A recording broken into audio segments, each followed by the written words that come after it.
Hey, welcome in, everybody. It's back on Wednesday night. Hopefully, everyone can hear me okay. Hey, sorry about last Wednesday. I was on a little vacation break and I forgot to mention it to everybody last 2 weeks ago that I was going to be out last week. So sorry if you were trying to see the Dorian week 2 that we're going to be doing tonight. We're going to be covering it tonight. So there you go. Dave Celentano here with Guitar Tricks. Glad to see some folks here. Steve from New Hampshire. All right. Cool. And then Dave Carlton. All right. From the left coast, SoCal. All right. Cool. Lisa in Michigan. Lisa's saying, oh, hello, Dave. I recently purchased or acquired your book, Guitar Transcribing, a Complete Guide. It's clear and concise, a perfect example of the basic technique being the advanced technique. Yep. Yeah, it's a good ear training and just trying to figure out music and songs on your own. Definitely a good tool to have, Lisa, because you think about it, we're all musicians here. You can't see music, unless it's on a printed page, but we can't actually touch it, right? We can only hear it. So it would behoove us to sharpen our ears. And that's part of what we're going to be doing with these modes is not just learning how to play the silly pattern up and down, because anybody can get a scale book or find that stuff on the internet. We got it on Guitar Tricks. But the trick is to not just know the patterns, but understand the patterns intellectually and with our ears. And I'm going to be helping everybody with that today. Like we did a few weeks back, we did the first mode, Ionian. We're going to be walking through Dorian. 2 weeks ago, we did Dorian week 1. Tonight, we're on Dorian week 2.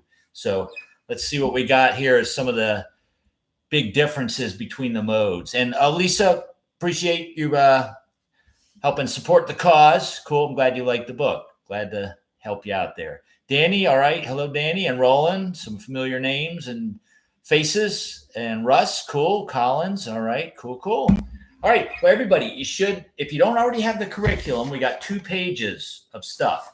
And it's in the YouTube video you're watching right now. If you expand the text box underneath, there's a little blue URL link that says something to the effect of get the curriculum here. Open that up, print it out. You should have 2 pages. So briefly, let's go over what we did last week, which was the scale page. Okay. And then today we're going to work on the tablature page.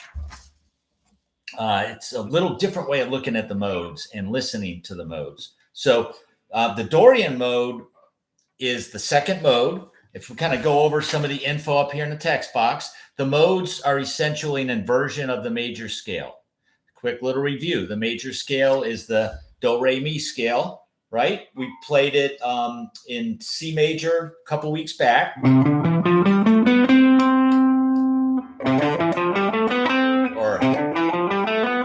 There's 7 notes in that scale. The 8th note's the octave. 1, 2, 3, 4, 5, 6, 7. 8 is the octave, same as the first. So each one of those 7 notes has a scale built off of it that uses all the other notes of the scale. So if we're starting the C major scale on the first note and focusing on that as being the root, it fits real good over C major chord. Now, the Dorian mode starts on the second note in the major scale. I was just using C major as an example, but we could do this with any major scale. It works with any major scale in any key. But we'll stick with C major here. So if we start with C major, the second note in it is the 10th fret, the D at the 10th fret, okay? If we focus on the D as being the root note and still play the same notes as from the C major scale, that is the second mode, the Dorian mode. So if I play the notes of C major, which alphabetically are just C, D, E, F, G, A, B, and C. Hello, Second Chance Band from Connecticut. All right, good to see you, Marianne. Okay, you got to have that kind of understood. If we start on the second note of that, the D, and play the same notes but end on the D, see, it doesn't sound like the major scale anymore because I've changed the focus of the where the root is. it fits over the second chord in the key of C major, which is the D minor chord. Okay, the second chord in every major scale is a minor chord. So the second mode goes with the chord quality of the second chord. So the Dorian mode is a minor sounding scale, a minor mode. Because if we look at the text right here, I'll go a little bit deeper here. Okay, you want to understand, you got to really help everyone out if you know your notes on the fretboard. If you don't, just try to start learning them and figure them out. All right. The other way to approach the scales, and this is really, really handy because it applies to any scale. If you think about them numerically, that goes a long way because the number parts don't change. If I play the major scale starting on C, the notes, the numeric names are 1, 2, 3, 4, 5, 6, 7, 8. Okay. The notes, letter names are C, D, E, F, G, A, B, C. Okay. Now, just to show you how beneficial it is to think about the notes of the scale as scale degrees numerically. Okay. We say that the notes, the number names of the notes in the major scale are just 1, 2, 3, 4, 5, 6, 7. There's no sharps or flats because the major scale is like the pure scale, the foundational scale that so much of the music theory that if you get into that is based on the major scale. Okay. So if I were to, for instance, play B major, just lower the fret, play the exact same finger pattern, it sounds like the major scale again, but a little bit lower. Now, alphabetically, the notes are completely different. Now we've got different letters. It starts on B instead, and we've got some of the notes are sharped. Some of the keys you might do have flats. All right, watch this. The B major scale alphabetically goes B, C sharp, D sharp, E, F sharp, G sharp, A sharp, and B. Okay, that's a lot of sharps and notes to remember that are different, all right? But if we think about it numerically, the numbers are exactly the same as the C major scale. It's 1, 2, 3, 4, 5, 6, 7, and then the 8 being the 1 again at the octave, okay? If I do B flat, starting on the 6th fret, play the same scale shape. Okay, sounds like the major scale against the B flat chord. Alphabetically, check this out, folks. The B flat scale has a lot of flats in it. It goes B flat, C, D, E flat, F, G, A, and B flat. Okay, that's a lot to remember too.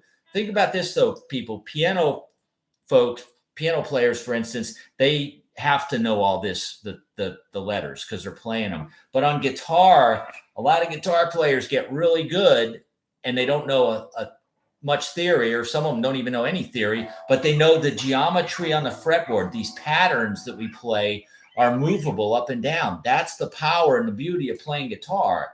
All right. That's one of the things. Guitar's not an easy instrument to play, but it's not, on some sides, it's not a hard instrument either, because once you understand the geometry of the scales, you can literally play, if you feel comfortable playing the major scale, you can play that in all 12 keys without even having to know the letter names of them. You could just play the same finger shape. Here's B major. Here's B flat, etc.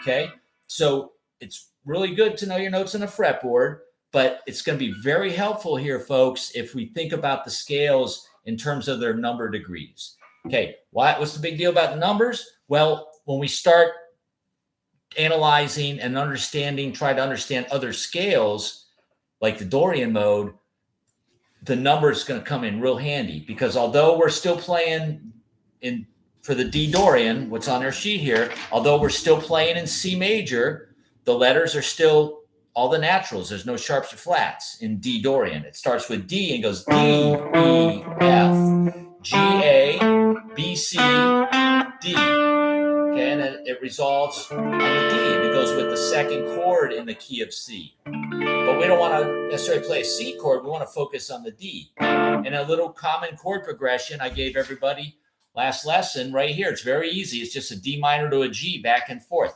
A lot of songs do that. Carlos Santana in Evil Ways, he goes, he plays in G Dorian. Right? Oi Como Va, Santana.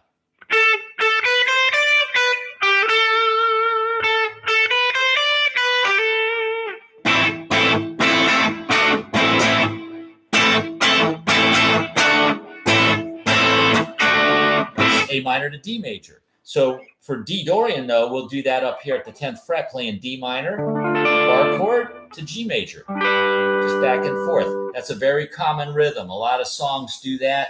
Another one by the Classics 4, an old kind of 60s song called Spooky, that does the similar chord progression. Another Brick in the Wall from Pink Floyd, a couple Pink Floyd songs use Dorian.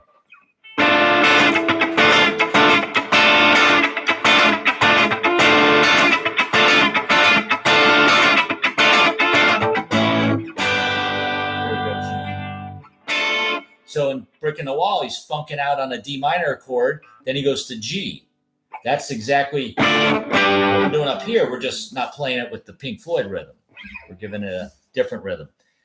Any rhythm would work, but the idea is you got to focus on the scale and then understand where those chord tones are, because D is the new chord we're focusing on. So we want to make sure that is the focus, the D note. Now, we're going to go a little deeper in that in 2 secs. I see some other comments here, and let me just not get too far ahead. Zane's saying, hey, Dave, been practicing this lesson in conjunction with the Dorian Blues from the picking techniques lesson, week 5. Oh, cool. Cool. Excellent, Zane. Yeah, these patterns, notice that I'm doing 2 scale patterns for Dorian. I'm going to give you 2 every time we move on to a new mode. I'm going to give you what we would call the cage version of it, which is real handy to know because you can clearly see that even though we're playing D Dorian here, there's also D minor pentatonic. If you know your pattern 1 of minor pentatonic, you're going to see it's right in that framework. The Dorian pattern, though, just adds these 2 notes on the 3rd and 4th string at the 9th fret, these 2 notes up here on the 2nd string at the 12th fret and the 1st string, and the 6th string at the 12th fret. If you take those notes away, you've got the D minor pentatonic scale. So it's very handy to know pattern that I've got up on top, number 1. You want to get good with doing it up and down, and definitely alternate pick, everybody. Okay. And with some of the speedier playing, like what you're talking about, Zane, some of the pick technique stuff, organizing your scales 3 notes per string helps to play a lot quicker. Like Randy Rhoads and Ed Van Halen does a lot of 3 note per string runs. Yngwie Malmsteen, same thing. When you got 3 notes on every string, it makes the picking a lot easier because it's more consistent. Whereas if you look at the pattern 1 up here that I did, in fact, if you look at all this, as we go through the modes, everybody, if you look at but the couple weeks back when we did the very first mode, C Ionian, okay, I gave you the cage pattern for the first one, and then I gave you the 3 note per string pattern for the C Ionian. The cage patterns are handy and nice because they're nice and compact. They're about 4 or 5 frets wide. They're easy to play for folks, especially people with shorter fingers. But every pattern has 1 string that only has 2 notes. And that 1 string with only 2 notes is different in each pattern. So like on Dorian, the 1 string with 2 notes is the string 5. If you look at what we did a few weeks back on the Ionian, the pattern for that one has the 2 notes on the 2nd string. Okay, it's different. And then there might even be a pattern with 2 strings with 2 notes, depending on how you finger it. So it's good to know both. Just saying. Okay. So Zane, good. I'm glad that's helping you. And then King 50's checking in from Northern Nevada. All right. King 50. Cool. And then Dave Carlton. All right. Patterns. Interestingly, I found myself playing the first Dorian pattern with the flat 3rd on the 5th string instead of the 6th string.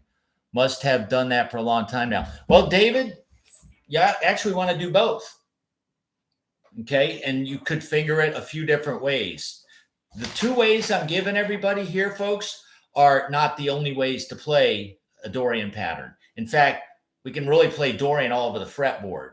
But that's why I'm calling this class, this series of lessons, Modes for Beginners. So we don't want to overload everybody with the whole library. We're just going to check out a few books and make sure we digest and understand the information in those couple books. Okay. So we're just trying to do a little bit here. If we're looking to, play this advanced stuff, this class isn't going to do it. I'm presenting this to everyone to try to give you some insight and hopefully help out the folks that don't really understand the modes to understand them a little bit better. So, okay, having said that, so look at the numbers inside the dots I gave you up here for the Dorian. You're going to notice that all the, in your diagram, the red dots, my printer ink ran out, so I just used my green highlighter there.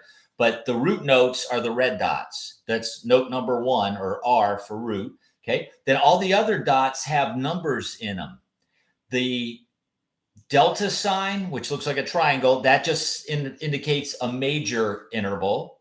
Okay, so the root to the second, it says a major second. Okay, then the third degree has a little flat sign in front of it. That means it's flat from the major scale has a major third. The Dorian has a minor third. Big difference there, folks. We're going to listen and learn what that sounds like in a minute. Okay, then note number 4 and 5 have a P in front of them. The P stands for perfect. It's a perfect interval, which means there's no major or minor quality to it. You're not going to hear a major or minor fourth or a major or minor fifth.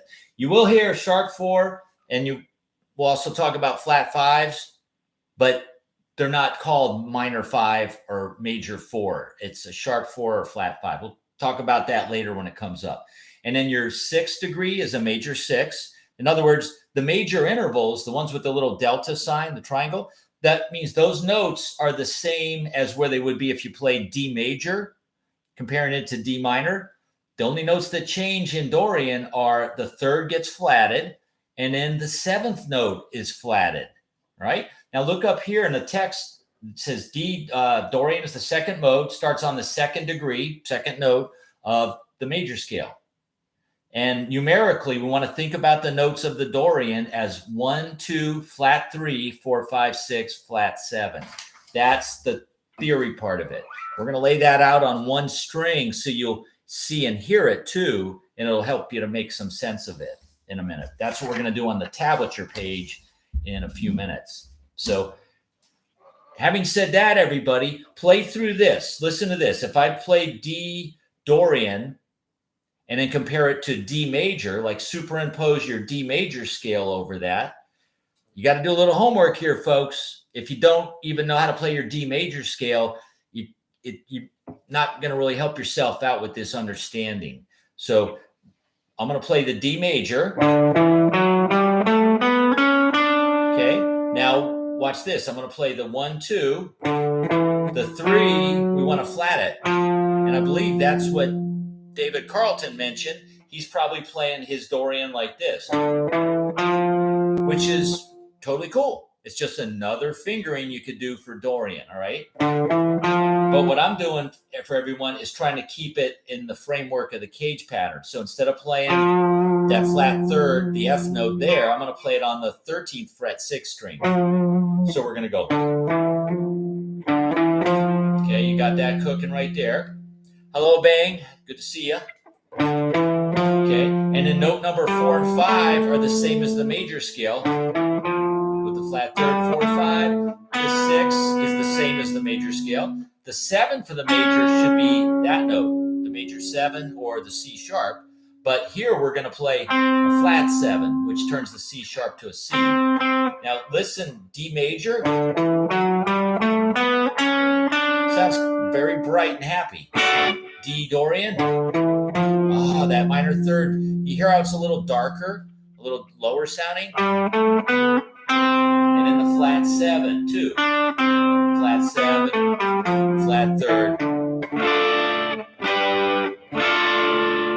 Okay, try to get used to the sound of those. And then notice at the bottom too, I diagrammed out the D minor chord, because the chord tones when you're soloing, people, not just the root is important, but the other notes of the chord.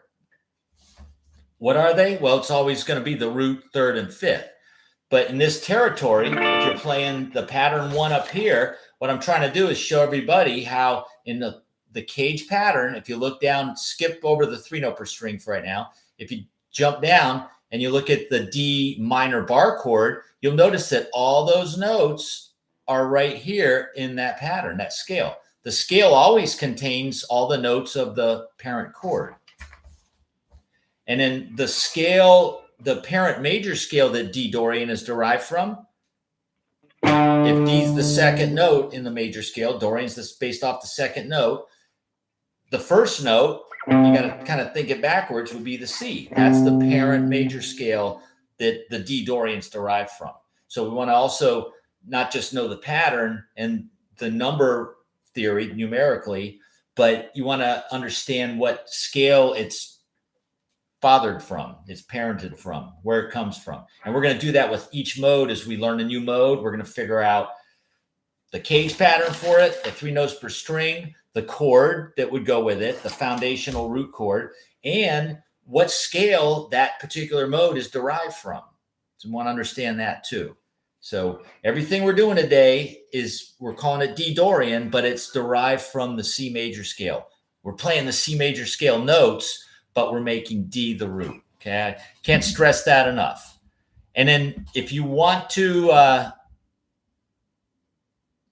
Roland, you're saying your Band-Aid does not even affect your playing. Amazing. Well, yeah, I was doing some yard work, Roland and everybody else, not this past Saturday, but the one before. And silly me, I usually wear gloves when I do yard work. Well, usually our gardener, Jesus, takes care of it, but I was doing a little just trimming of a few things, and I was not wearing my gloves. And I was cutting and I accidentally cut deep into the tip of that middle finger. And that's a good bending finger for guitar players. So couldn't use that finger for several days. What did I do? You know, some people would say, oh, I can't play, my finger's sore, I won't play. I did practice with just 3 fingers, and I work on my pick technique. It's like, what can I do with these other 3 fingers? There's a lot I can do. Could sit there and do pentatonic, you know, doing licks like that.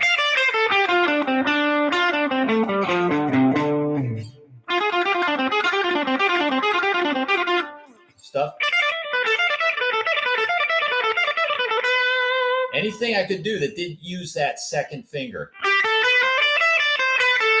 Or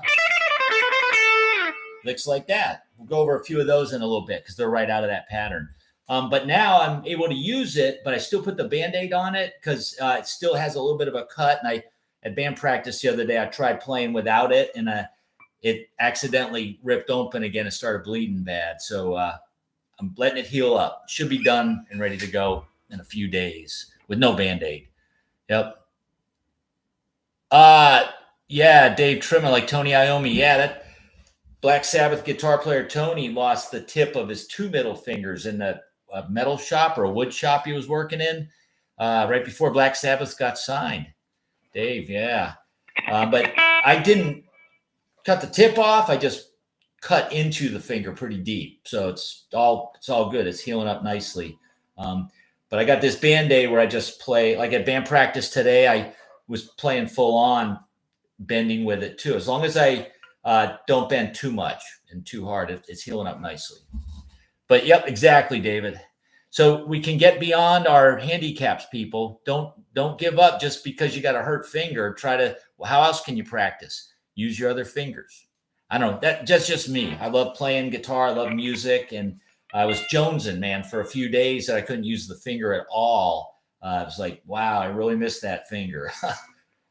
But anyway, so the other one we did last week, folks, or 2 weeks ago, is the 3-note per string. Let me jump over into that. We'll talk about that. And the chord tones, we always want to end on chord tones. The root is the good one. And you're going to see there's 3 root notes in each of those 2 scale patterns. Got to know where those are. But other notes that sound good are the 3rd, the fifth, the root, the third, the fifth, the root, the third.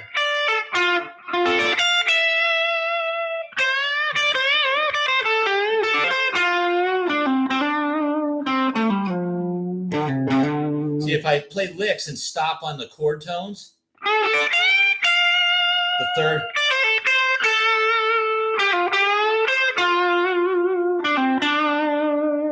see, it's selectively trying to stop on the roots, the fifths, or the thirds, and just that makes it sound a little more melodic rather than just randomly playing notes and not even knowing what you're playing. Got to think about it a little bit. And some people, this is too much for them. Well, you might not get a full grasp of the modes if you don't want to roll your sleeves up and do some brain work. This is good for our heads too, people, to try to understand and figure this stuff out. So the second pattern for Dorian right here, folks, I got arranged 3 notes per string, which makes the picking and everything a lot more symmetrical, because you got on the 6th string, we would go down, up, down. The 5th string, since we went down, up, down, we're going to go up, down, up. Okay? And then every 2 strings does the same pattern. We're going to go down, up, down, up, down, up. Next 2 strings, same thing. Down, up, down, up, down, up. Next 2 strings, same thing. Down, up, down, up, down, up. Now, it's important, folks, to pay attention to your right hand. Some people might think, well, why don't I just do this? Down, up, down, down, up, down, down, up, down, down, up, down, down, up, down. You very well could. That's called economy picking, or a 2-string sweep. That is really cool, but it's a more advanced technique. And if you don't already have 100% grip on your alternate picking, then you're probably, by putting the cart before the horse, you're probably setting yourself up for a little bit of a rough ride, because you're working on something that's more advanced when you can't even do the easy stuff. And the most basic way of picking, everybody, is down, up, down, up, down. Don't deviate. Everything is down, up, down. A lot of the fast stuff that I do is 100% alternate picking. Like that, or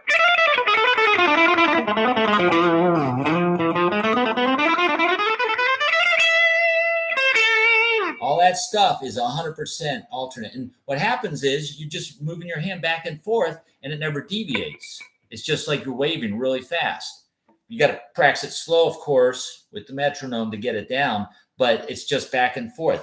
The economy picking, though, for me, it's kind of like it changes the flow, because I'm going down, up, down, down. I do a double down, which took me away from that back and forth motion.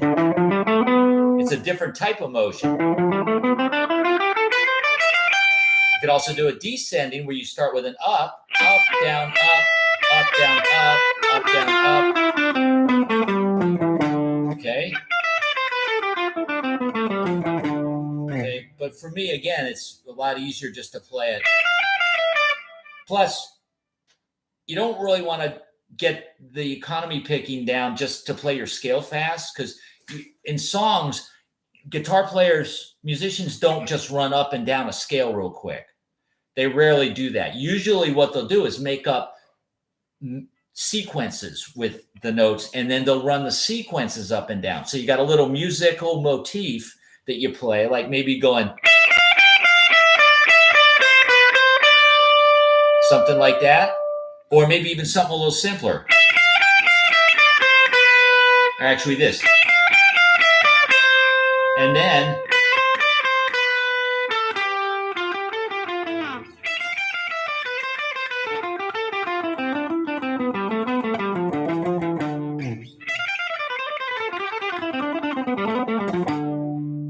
okay, that's just alternate picking, but I'm doing a pattern, a sequence. And then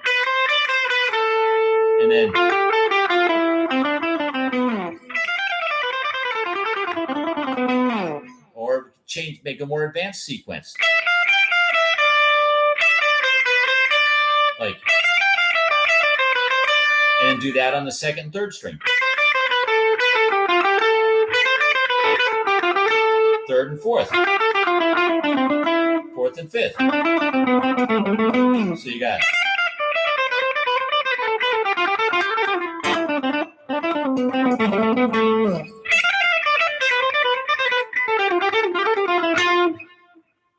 Some patterns are easier to do than others. That the Dorian one we cross over, that's a little more tricky. Usually when I do that kind of lick, I'll do it in like this. If I take the notes of the Dorian and move it down the fretboard, there's another D Dorian pattern back here that looks different slightly.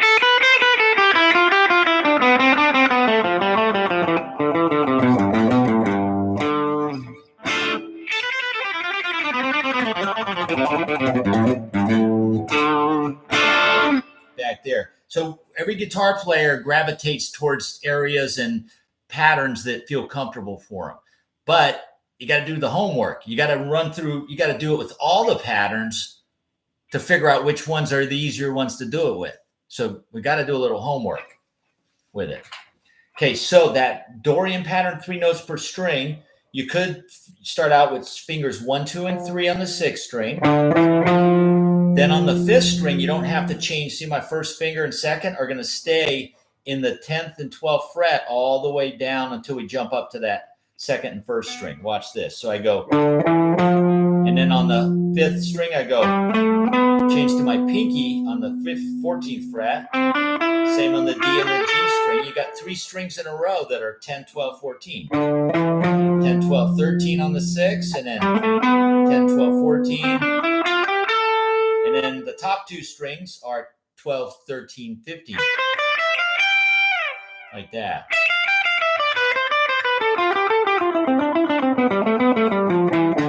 Okay, it requires a little bit of a finger stretch, but that's what's required if you want to play the 3 notes per string patterns. All right, now let's jump over to something a little bit different here. Another way to think about the scales is, in the modes, is with whole steps and half steps. All right, these are all really good ways of understanding music and hearing the relationship of notes together, one note to another.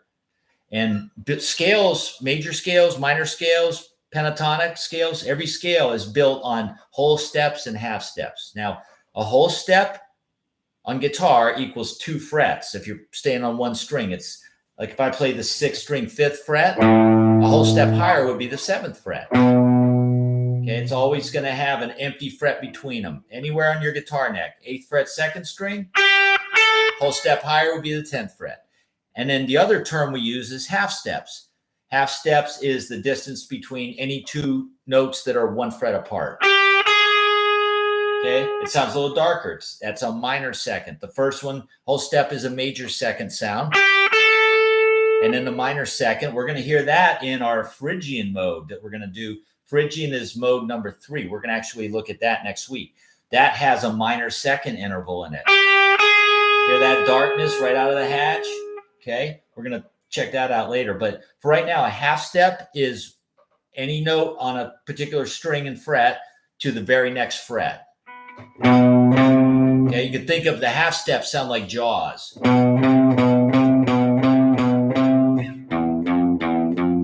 know, when anyone's seen that movie Jaws, when the shark's coming, you hear that deep, ominous sound. Wah, wah. Boom, boom, boom, boom.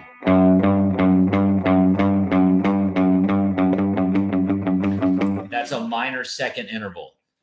Pretty cool how different notes and combination of notes, intervals, can create moods for people. A lot of the minor sounding stuff, minor seconds, minor thirds, sounds very kind of ominous.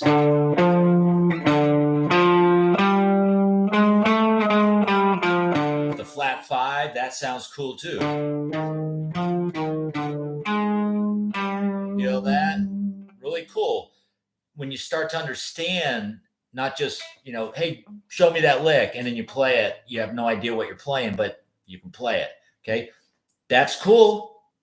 And a lot of people play that way, but when you understand what you're doing, that'll help you to write songs. That'll help you to create melodies when you start understanding the material.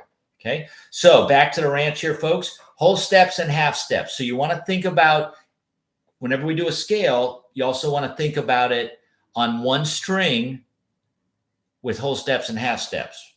And we're going to use our ear and we're going to use our eyes to visually see it. Because when we play the pattern as we did a minute ago with the cage pattern,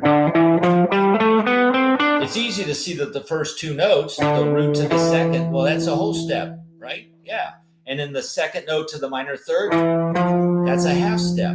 But visually, it's hard to see, well, what's the distance between the flat third and the fourth, the perfect fourth? When it crosses strings, we lose perception of, well, is that a whole step or a half step, or is it 1.5 steps or 2 whole steps? Okay, you got to lay it out on one string. So if I take that next note and find it on the 6th string, oh, it's a whole step higher. So we're starting to see the whole step and half step formula for the Dorian goes whole step, half step, whole step. We did that with the major scale a couple weeks back, folks, where I laid it out on one string, and then I'm playing the open second string against it to give you a tonal center. So we, unfortunately, with C major or C Ionian and D Dorian, I wanted to use something on the high string. So I'm going to use the open second string, which is a B note. So we're going to do B Dorian. In fact, let's back up a sec and do B Ionian. Remember the major scale? We talked about that a few weeks ago.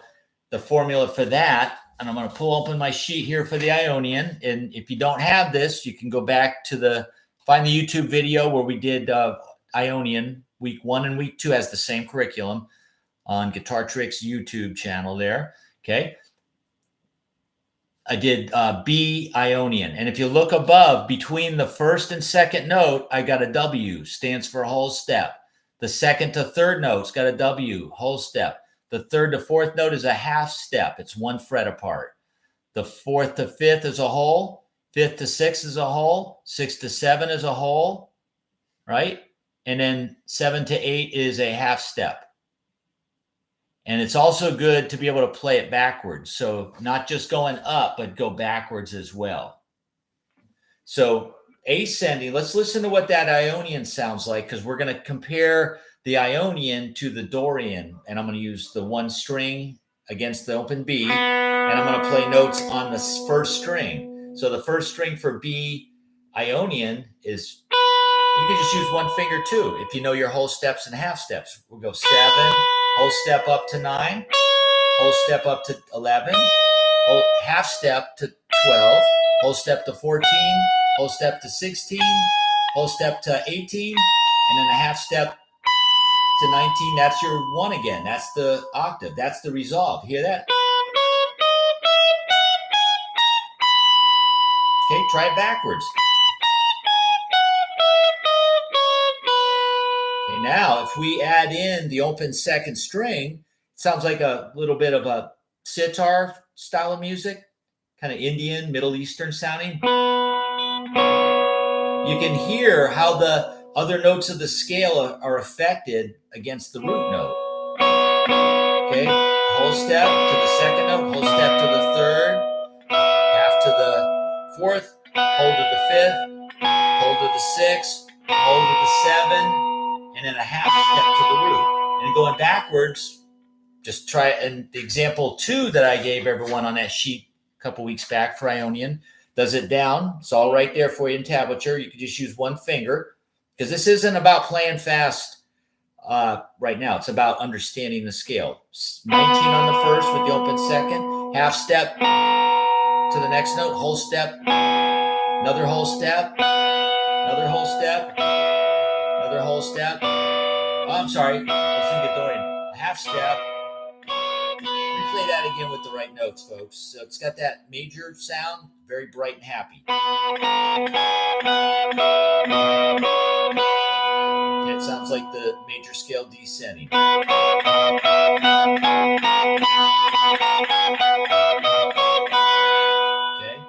All sounds bright and happy, real pretty sounding. Now, look at your Dorian that we just did. We've been working on today. The formula for Dorian, okay, this is written on the top of this page here. It's with whole steps and half steps. And check it out. Above, between the first 2 sets of notes, it goes whole step. And then right away, it goes half step, because remember the third degree, this third note right here is a half step higher. It's a flat third. Whereas in the major scale, it was a major third. So it would go a whole step from the second to the third. Here we want to go a half step. So it goes whole step, half step, whole step, whole step, whole step, half step from 6 to 7. See, the 7's flatted as well. So it's a half step from 6, and then it's a whole step from the 7 back to the 1. So let's listen what that sounds like. All right. Now listen, you've heard the pretty sound of the major. Now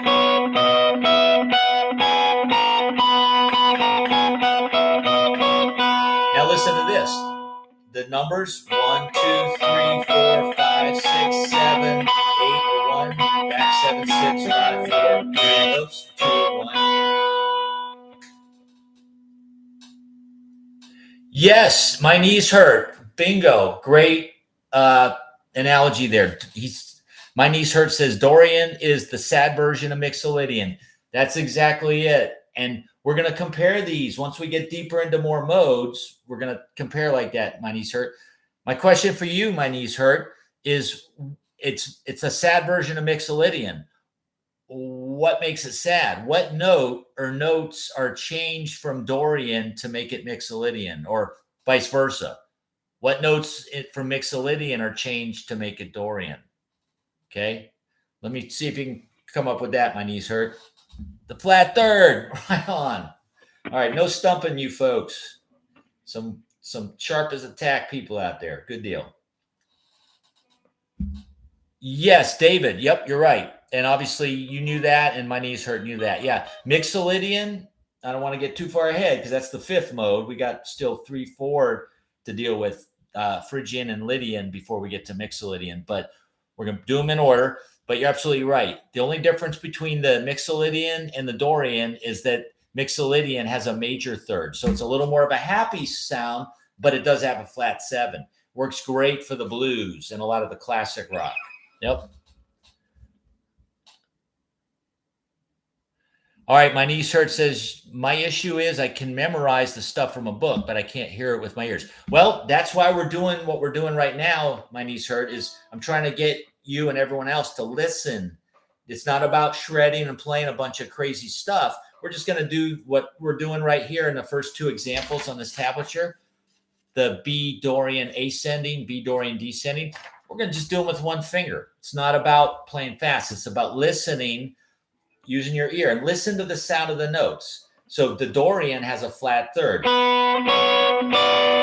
that? Right away it sounds darker. And in the 4, 5, 6, hear the flat 7, and then to resolve to the 1. Back down, flat 7, oopsie. Major 6, 5, 4, flat third, hear that? Listen to the major.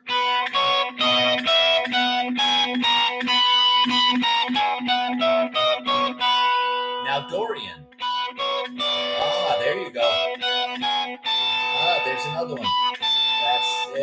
Flat 7, flat third.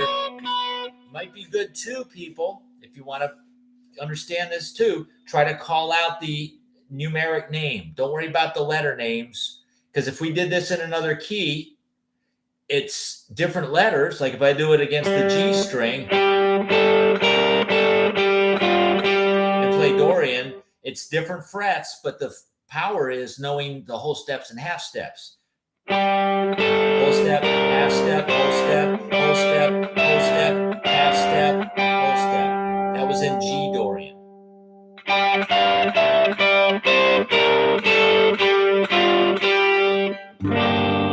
Okay, but let me not get too far off the track here. Let's just stick with what we're doing here for B.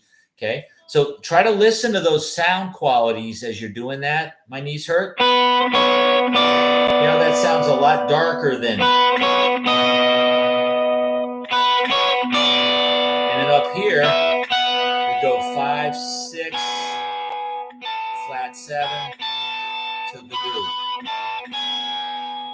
Versus major.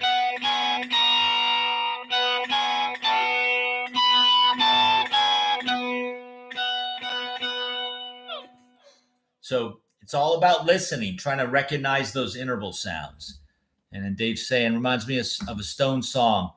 Yeah, it might be Sympathy for the Devil, possibly. Or, yeah, the sitar uses an open string and it changes melody on other strings. Yep, Paint It Black. There you go. There you go. Paint It Black. Yeah, that's it, David. So just try to lay that out and see the difference on the one string. That helps a lot. And, if you want, you could always come up with ideas. So a very common scale sequence that I do with students when we learn like our pentatonic scale or our minor major scales is we do sequences of threes. So you might want to try doing sequences of threes in these patterns. That'll also help you to get the scale down and know it even better. Because if one can play the scale up and down,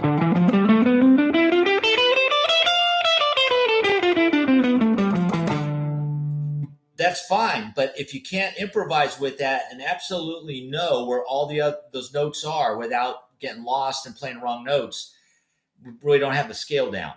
We really should be doing some other things with the scales too, rather than just going up and down. We should try to do sequences. Like a common one is doing threes, up in threes. Where you go up 3 notes at a time. In Guitar Tricks, we've got some great video lessons on doing like your pentatonic in threes.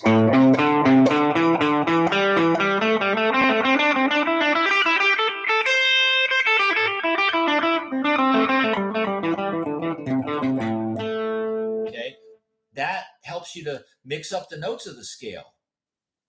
And if we can't do that without making mistakes, then we really don't know the scale that well. If you want to get good at soloing, we need to know these patterns. I know doing the exercises is boring. I agree, but it's a necessary thing. You've got to do these kind of routines to get to the point. When I was younger, folks, my parents were, when I was a kid living at home, teenager, trust me, they were tired of hearing me running these things. And, I would do them in threes. I would do them in fours.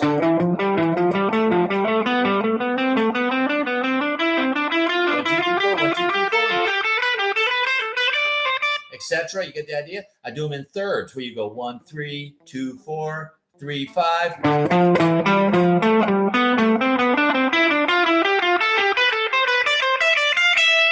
And then down.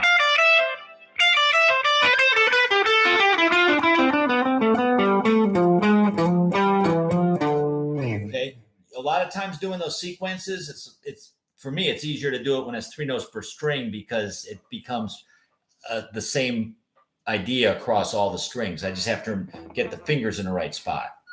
But stuff like that is really helpful, folks. So that's what we're doing right here. Check this out. Example 3 and 4 on our tablature page is the B Dorian ascending, B Dorian descending, but it's doing it 3 in 3, sequences of threes, and it's on one string. King 50, yep, bus stop for the Hollies, yep. And Jimmy Page, Led Zeppelin, he experiments with some of this type of Indian, Middle Eastern music on some of Zeppelin music. So you can definitely find instances where rock bands and other styles of music have used that sitar type of sound. Okay, so the B Dorian, 3 notes in sequences of threes. You could do this with one finger, but I'm going to suggest to do each set of 3 with 3 fingers. Like the first set of 3, if you look, we're going to play it against the open second string. The first string notes go 7, 9, 10. So with that, I would do fingers 1, 3, 4. Okay. And right away, you hear the minor sound right there. Then we're going to move the hand up for the next set and do frets 9, 10, 12. And notice my picking, you can just do downs. You don't have to alternate pick. And then the next one's going to go 10, 12, 14. I use fingers 1, 2, 4. Next one's going to go 12, 14, 16. I just move up and use fingers 1, 2, 4 again. Okay, then the next one's going to go 14, 15, 17. Ooh, you hear that dark sound right there? That's the flat 7. Okay. And then I'm going to finalize it by playing the last one is frets 16, 17, 19. Okay, so we got this.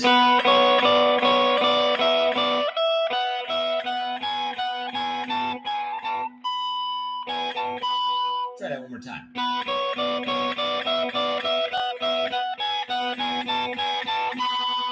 Okay, and then the next.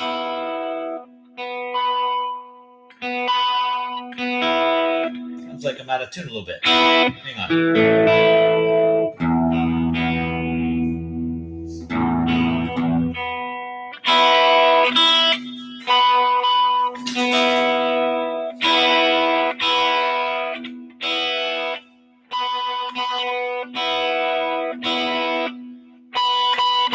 There we go. All right, sorry about that. One more time.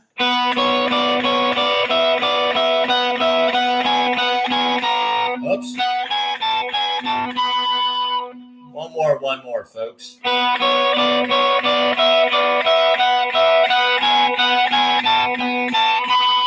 and then the second example is the same thing backwards. We'll just use the same fingering backwards. We're going to go 19, 17, 16, fingers pinky, middle, index. Then jump back and go pinky, ring, index. Hear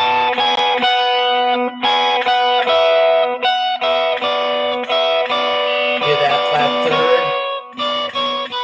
And when I play it against the B note, that's a way that you can hear the sound of the mode against the chord, the parent chord. So if we're playing B Dorian in this instance, it would be against a B minor chord. So if you don't have a backing track to play over, you can do this even on acoustic guitar, folks. You can just play it against the open second string. And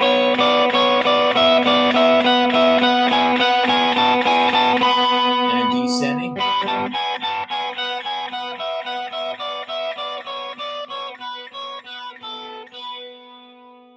Another thing you could do, maybe make up a lick with that. Like maybe if we go.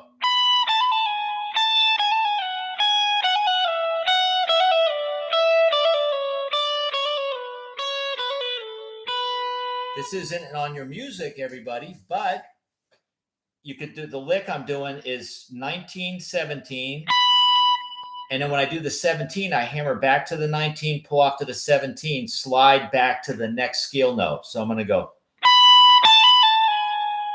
Hear that?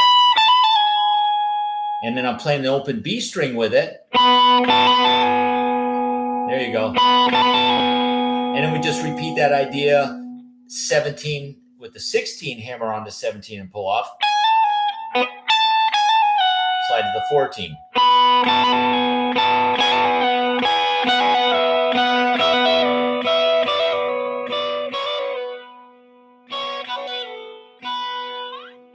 Like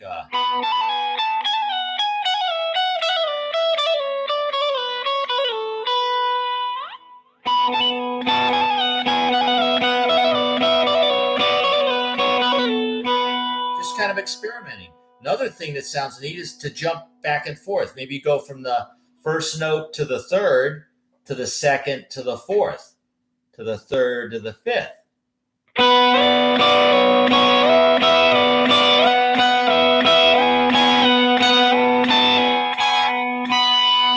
Maybe down, go the root note to the 6, up to the 7, to the 5, 6 to the 4, just the notes of the scale.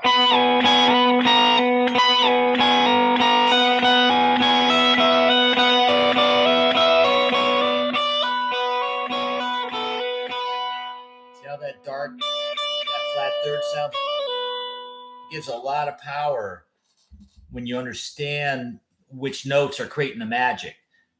So the magic notes for Dorian is the flat third and flat 7. Those notes are what make it Dorian. Otherwise, the other, how many notes are in the Dorian? There's 7 different ones. 2 of them are changed from what was the major to make it Dorian. So the other 5 notes are exactly like your major scale. We're just trying to see, make some observations and just see what's going on there. So let's see what this sounds like. Got a little backing track here. Let me just see what this sounds like for a sec.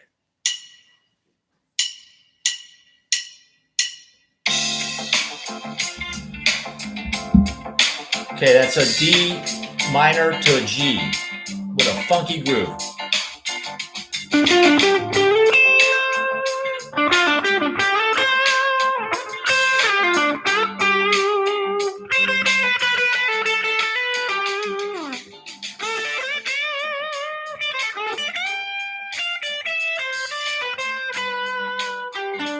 I try to hit notes in the G chord when that comes up. D.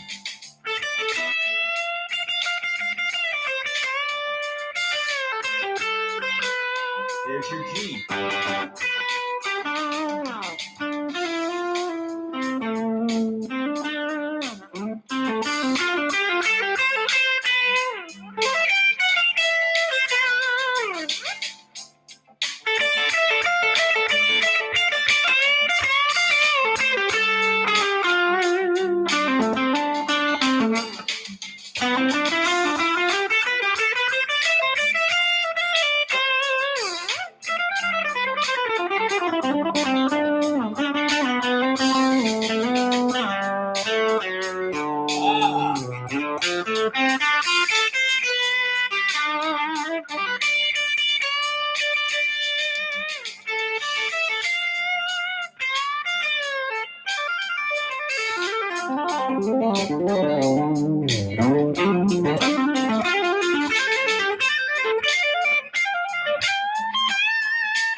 Okay, I'm just screwing around a little bit, just trying to play some ideas out of the Dorian pattern. Of course, I was going a little further down and up the neck. Hey, Mavericks made his appearance. All right. Hey, who's throwing that hamburger in here? Maverick. Hey, he lost it. All right. My little buddy Mavericks, I think someone's playing with him in the other room. That might be my wife. All right. I know my neighbors across the street love to see, he watches my YouTube video a lot when I do the classes, and he loves to see Maverick show up. So Maverick made his appearance, my awesome golden retriever puppy. All right, folks. So I'm almost done here tonight. If you have any questions relating to the guitar, music, Dorian, put them in the chat window. I can answer them right now. If not, you can always email me through Guitar Tricks. If you're a member, you can reach me on the forum there. If you're not, just look me up on my website, davesoundtown.com. You can email me through there if you have any questions. And that's my job, is playing guitar and helping other guitar fanatics understand and get better at what you do. All right. So just have fun with it. Take your time. I'm going to do the same application for what we're going to start next Wednesday is the Phrygian. We're going to do the same thing. I'm going to present the cage pattern for Phrygian 3 notes per string, whatever the chord is that goes with it. And then we're going to analyze it against the second string and the first string, the second string open, and we're going to do Phrygian on your high E string. Okay. So find some backing tracks too. We got a ton of them on Guitar Tricks in the Jam Station that you can practice this stuff over. If you're not a Guitar Tricks member, I'm sure you can find backing tracks all over the internet. They are there. Just find some. Search for D Dorian. All right. And then you come up with some and just practice running your scale over it and just trying to play music with the notes. Mix up the notes. It helps to know more than just the scales. We want to learn phrases, licks.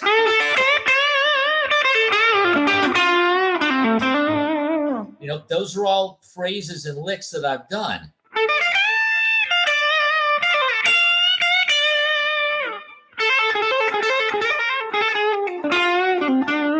Licks licks that we've done before, but the only way you get good at them is you practice them and just memorize them, put them in your library of licks. And when you solo and improvise, because when people improvise, they're not making it up literally every single note on the spot. Usually improvisers are playing phrases that they've already done, and they might change a note or two here or there to make it fit the chord progression. We all do that.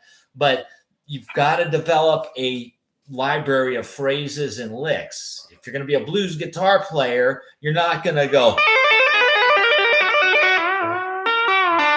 right, oh, that sounds cool and stuff, and it's awesome, and I love the tapping. It might not be appropriate for the blues. You want to play the blues, you got to go.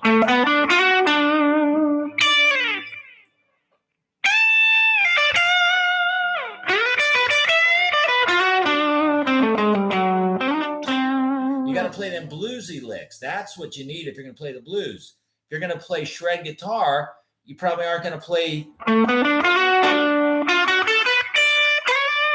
not going to do that. You want to do the crazier stuff or the sweeps. The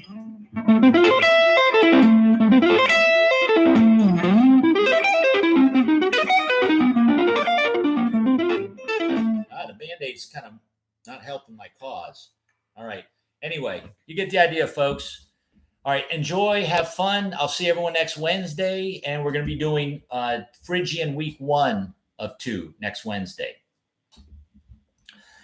Hang tight. Keep practicing, everybody. Be good. And keep them fingers flying. We'll see you next Wednesday. Okay. Be good. Take care. Bye.